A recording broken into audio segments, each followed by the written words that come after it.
जय माता दी दोस्तों। स्वागत है आपका मेरे YouTube channel the narrative nerve पर। दोस्तों, जैसा कि आप जानते हैं कि 30 मार्च 2025 से चैत्र नवरात्रि का शुभारंभ हो चुका है। तो आज के वीडियो में हम चैत्र नवरात्रि से संबंधित बहुत सारी जानकारियाँ आपके लिए लेकर आए हैं, जो आपको इस नवरात्रि के पर्व को और अच्छे से मनाने में लाभदायक सिद्ध हो सकती हैं। दोस्तों, आज के वीडियो में हम बात करेंगे कि क्या होती है नवरात्रि, नवरात्रि पर पूजा करने के कौन से लाभ मिलते हैं, क्या नवरात्रि पर व्रत ना करना अशुभ साबित हो सकता है, अशुभ फल दे सकता है, नवरात्रि पूजा के लिए कौन सी पूजा सामग्री की जरूरत होगी, आरती की थाली में क्या क्या होना चाहिए, माता को अर्पण करने के लिए कौन कौन सी श्रृंगार सामग्री की जरूरत होगी। तो दोस्तों, वीडियो पर अंत तक बने रहें ताकि आपको सारी चीजें अच्छे से समझ आ सकें। और अगर वीडियो पसंद आए तो इसे लाइक और शेयर जरूर करें। तो चलिए वीडियो शुरू करते हैं। चैत्र नवरात्रि हिंदू धर्म में माँ दुर्गा की उपासना का पावन पर्व है, जो चैत्र मास के शुक्ल पक्ष की प्रतिपदा से नवमी तक मनाया जाता है। इन 9 दिनों में देवी के 9 रूपों की आराधना की जाती है। ये समय आत्मशुद्धि, उपवास, पूजा और आध्यात्मिक साधना के लिए विशेष महत्व रखता है। माँ आदि शक्ति की उपासना के लिए नवरात्रि के पर्व को बहुत शुभ और फलदायी माना जाता है। देवी पूजन का ये पावन पर्व साल में 4 बार आता है, जिसमें पहली नवरात्रि चैत्र मास के शुक्ल पक्ष में, दूसरी नवरात्रि आषाढ़ मास के शुक्ल पक्ष में, तीसरी अश्विन मास में और अंतिम नवरात्रि माघ के महीने में पड़ती है। दोस्तों, आइए जानते हैं कि नवरात्रि क्या होती है और क्यों मनाई जाती है। नवरात्रि का पर्व माँ आदि शक्ति भगवती को समर्पित है। हर नवरात्र के ये 9 दिन और रातें माता के भक्तों के लिए बहुत महत्वपूर्ण होते हैं। इन 9 रात्रियों का संबंध सिद्धि से होता है, इसीलिए माता की आराधना की ये 9 रातें आपके कई कार्यों को सरलता से सिद्ध कर सकती हैं। माता के साधक वर्ष की चारों नवरात्रि को बहुत श्रद्धा के साथ मनाते हैं और इनमें भी चैत्र नवरात्र मनाने का उत्साह भक्तों में साफ रूप से देखा जा सकता है। चैत्र नवरात्र अश्विन मास के शुक्ल पक्ष की प्रतिपदा तिथि से शुरू होकर नवमी तिथि तक मनाई जाती है और 10वें दिन दशमी को दशहरा मनाया जाता है। पुराणों में उल्लेखित कथा के अनुसार माँ दुर्गा ने इन्हीं 9 दिनों में महाराक्षस महिषासुर से युद्ध किया था, जो माता के रूप पर मोहित होकर उनसे विवाह करना चाहता था।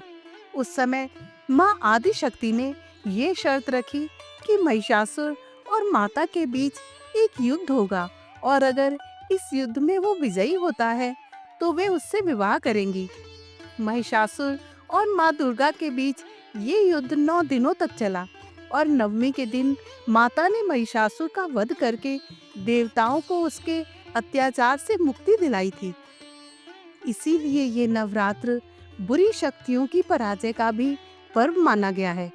माता के साधक भी इस समय अपनी सभी तामसिक प्रवृत्तियों को छोड़कर सिर्फ माता की भक्ति में लीन रहते हैं। दोस्तों, आइए अब जानते हैं कि चैत्र नवरात्रि में पूजा का क्या महत्व है। त्वं परा प्रकृति साक्षात् परम ब्रह्म परमात्मनः तन्नो जातम जगत सर्वम त्वं जगत जननी शिवे। अर्थात, हे भगवती, तुम इस समस्त संसार में परा प्रकृति की तरह विद्यमान हो। तुम साक्षात परमात्मा ब्रह्म हो। तुम इस जग की जननी हो। तुम्ही से इस संसार की उत्पत्ति हुई है। माँ भगवती समस्त सृष्टि की अधिष्ठात्री देवी हैं। मान्यता है कि नवरात्रि के समय माँ पृथ्वी पर अपने भक्तों के बीच उपस्थित होती हैं। ऐसा योग साल में आने वाली 4 नवरात्रियों के पर्व पर ही संभव होता है। इस पर्व के दौरान स्वयं त्रिदेव अर्थात ब्रह्मा, विष्णु, महेश भी माता की आराधना करके उनकी कृपा प्राप्त करते हैं। इसीलिए नवरात्रि में पूजन को बहुत महत्वपूर्ण माना गया है। आइए जानते हैं कि चैत्र नवरात्र में माता की पूजा करने से क्या लाभ मिलता है। वर्ष में आने वाली कुल 4 नवरात्रियों में चैत्र नवरात्रि की अपनी अलग महत्ता है, क्योंकि ये हिंदू नववर्ष की पहली नवरात्रि मानी जाती है और इसे कई क्षेत्रों में बड़ी नवरात्रि भी कहा जाता है। चैत्र मास के शुक्ल पक्ष की प्रतिपदा से नवमी तिथि तक मनाया जाने वाला ये पर्व आपके सभी पापों को हरने वाला और आपको संपन्नता और वैभव दिलाने वाला होता है। चैत्र नवरात्रि की पूजा करने से आपको मृत्यु के बाद मोक्ष की प्राप्ति होती है। वैसे तो माता की पूजा करने के लिए किसी विशेष दिन की आवश्यकता नहीं होती है, लेकिन नवरात्रि के समय हमारे आसपास वातावरण में बहुत सकारात्मक ऊर्जा प्रवाहित होती है, क्योंकि इस समय स्वयं माता जगदम्बा अपने भक्तों के बीच वास करती हैं और इस समय सच्चे मन से पूर्ण विधि के अनुसार की गई पूजा से आपको माँ जगदम्बा का आशीर्वाद प्राप्त होता है। ये नवरात्रि आपके लिए माता को प्रसन्न करने का बहुत अच्छा अवसर सिद्ध होगा। इस शुभ पर्व के दौरान आप किसी भी शुभ कार्य की शुरुआत कर सकते हैं।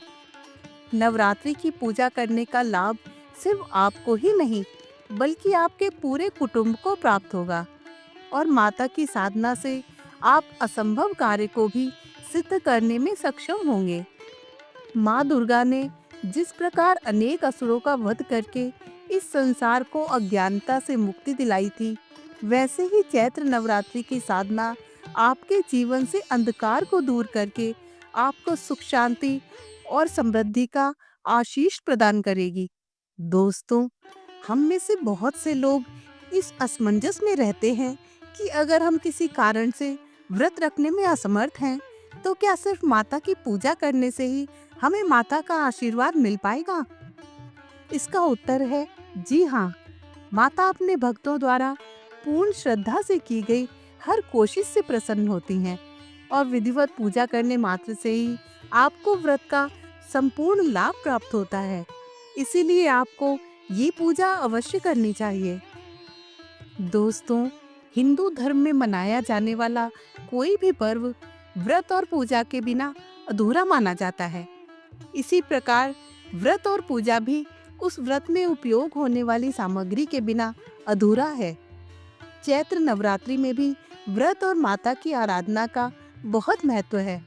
यदि आप नवरात्र में पूजा और व्रत को पूर्ण विधि विधान के साथ संपन्न करना चाहते हैं, तो आपको इससे जुड़ी सटीक सामग्री की आवश्यकता होगी।